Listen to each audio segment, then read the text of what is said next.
Hello, my name is Peter. Hello, my name is Peter. Bonjour, moi rele Pierre. Bonjour, moi rele Pierre.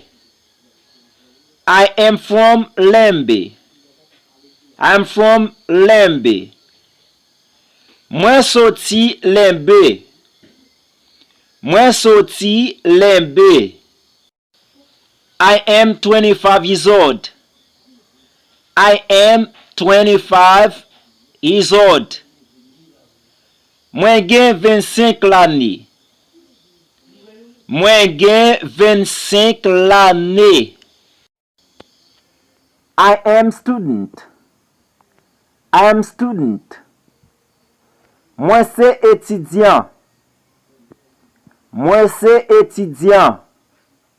My birthday is on May 1st. My birthday is on May 1st. Anniversaire moi c'est 1er mai.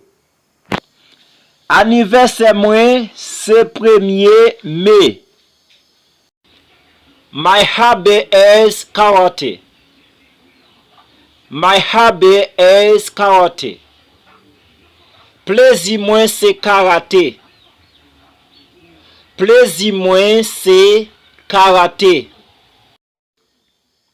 I also like soccer. I also like soccer. Moi remè football too. Moi remè football too. I live with my parents. I live with my parents. Ma viv ak paran mwen yo. Ma viv ak paran mwen yo. I have 3 brothers and 2 sisters. I have 3 brothers and 2 sisters. Mwen gen 3 frè ak 2 sè. Mwen gen 3 frè ak 2 sè. I am married. I am married. Mwen marye. Mwen marye. I have 4 children. I have 4 children. Mwen genye 4 pitit. Mwen genye 4 pitit. I am single. I am single. Mwen se célibataire.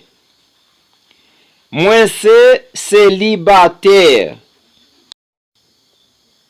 I am divorced. I am divorced. Mwen divorcé. Mwen divorcé. I am widow. I am widow. Mwen se veuve. Mwen se veuve. I am widower. I am widower. Mwen se veuf. Mwen se veuf. I am working as a teacher.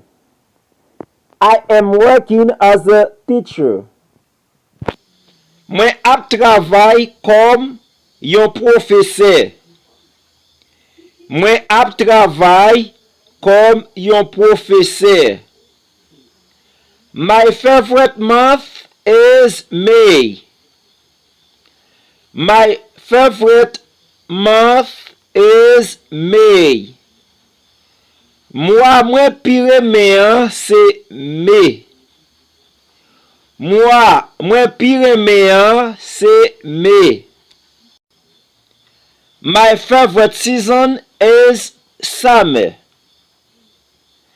My favorite season is summer. Saison préférée moi c'est été. Saison préférée moi c'est été.